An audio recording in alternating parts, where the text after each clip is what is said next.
I'm 29 and my wife is 27. We discovered that we were expecting our second boy when my wife was 6 months pregnant. We had a baby shower and bought all the essentials for new parents. We already had a 5-year-old son, so we could repurpose some of his stuff. When she went into labor, I was right there with her, since this wasn't my first rodeo, as I had been there 5 years prior. As our 5-year-old matured, I recall having suspicions about whether he was truly mine because he didn't resemble me at all, but when he was born, I was on cloud 9. I had married my soulmate.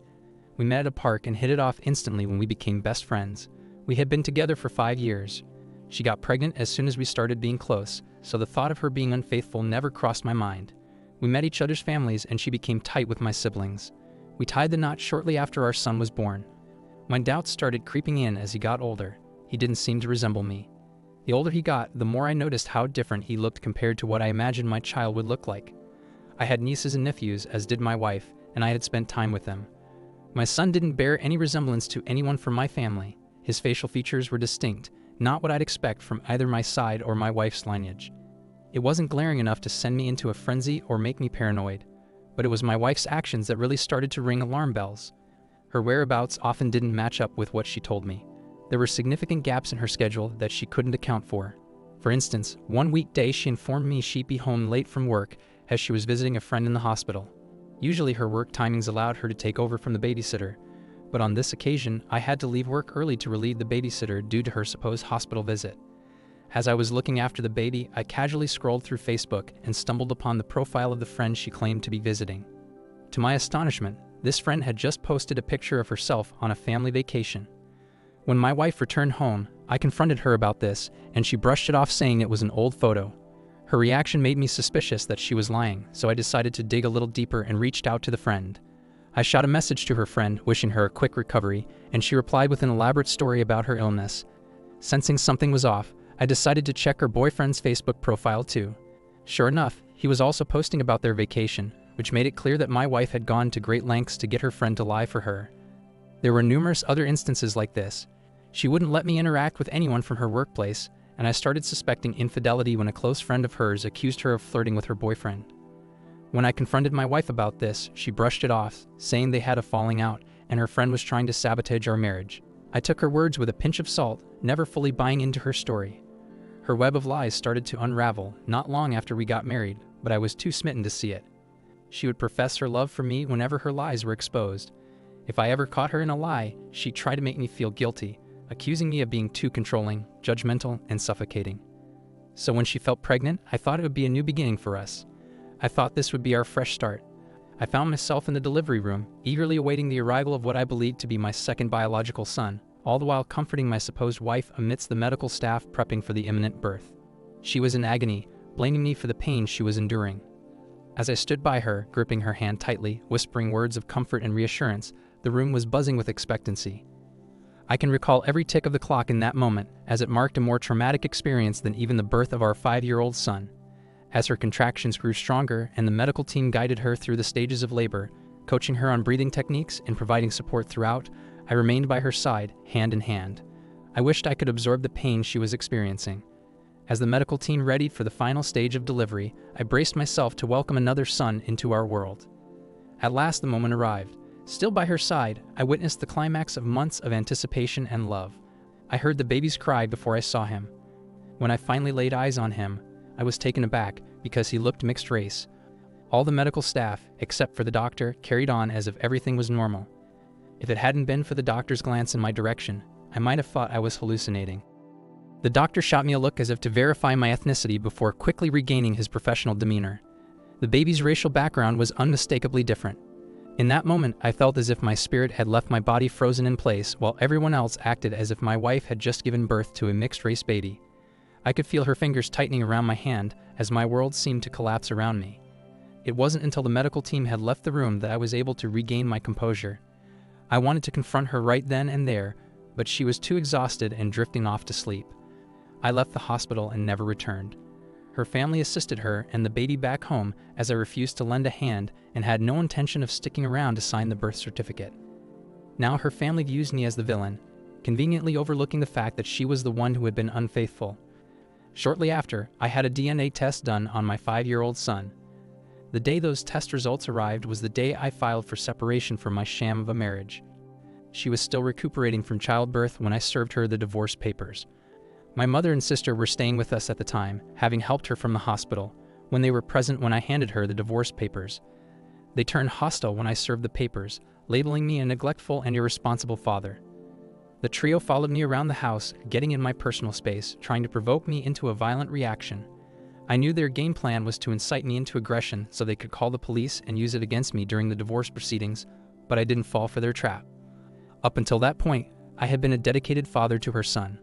I loved him wholeheartedly and put more effort into being the father he deserved than she ever did. Now though, when I look at him, I'm filled with resentment. Resentment towards the woman I spent 5 years with, and resentment towards myself for not trusting my gut instincts. I feel like I've squandered 5 years of my life. Everything I've worked for is gone, and the emotional impact is even more devastating.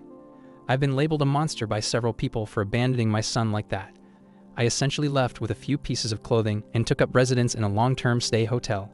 I plan to stay there until I find an apartment and move some of my belongings, but I intend to leave all my furniture with her. Furthermore, she had a hand in acquiring some of it. I'd rather she kept it.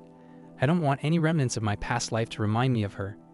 Even when I was at the hotel, and she had no clue about my whereabouts, she still made several attempts to guilt-trip me into returning to her.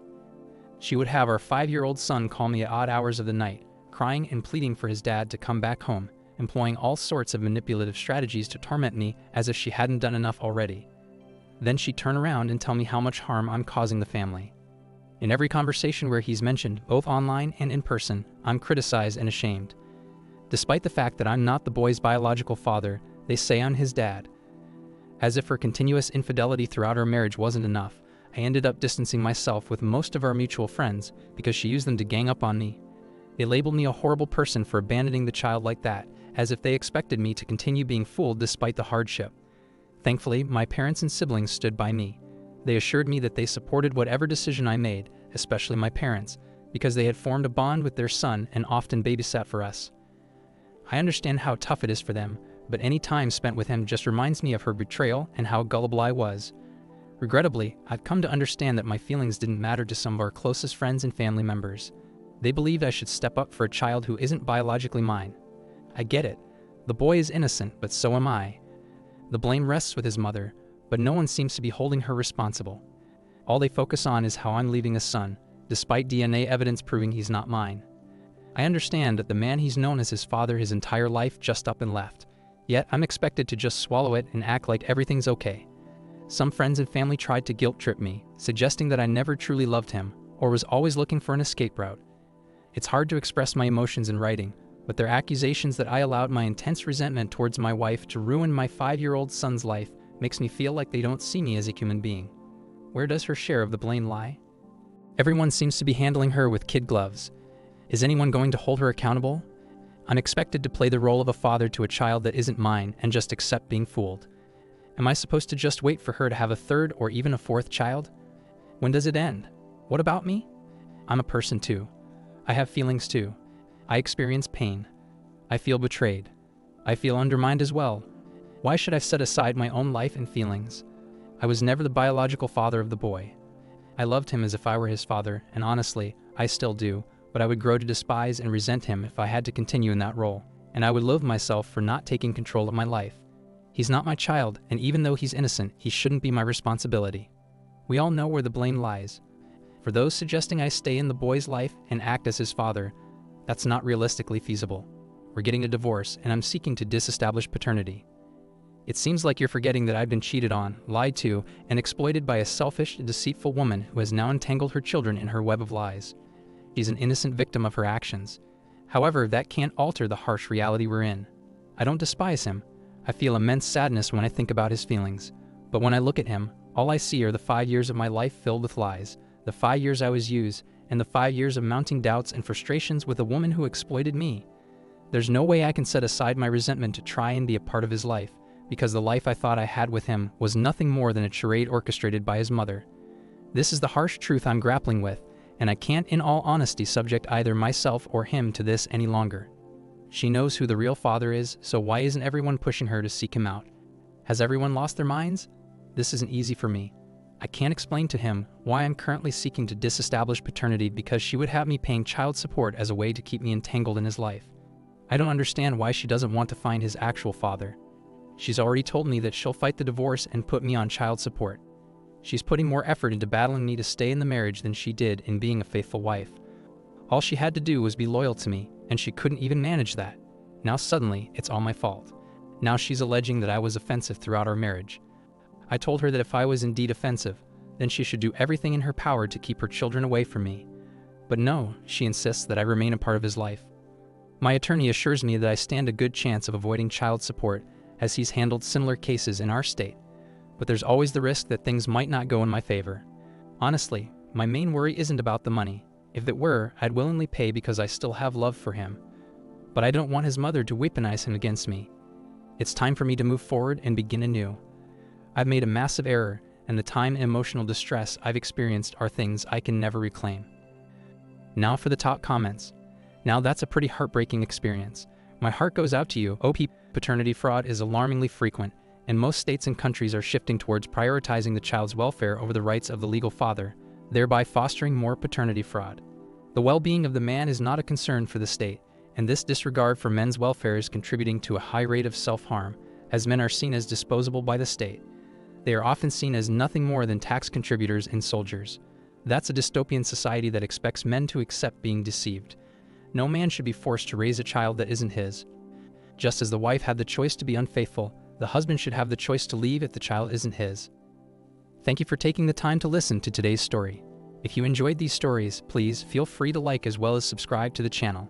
You can write your suggestions in the comments section about the story and what you would do if you ever find yourself in this situation. Also, if you have a story you would like to share, please do not hesitate to contact me. Take care.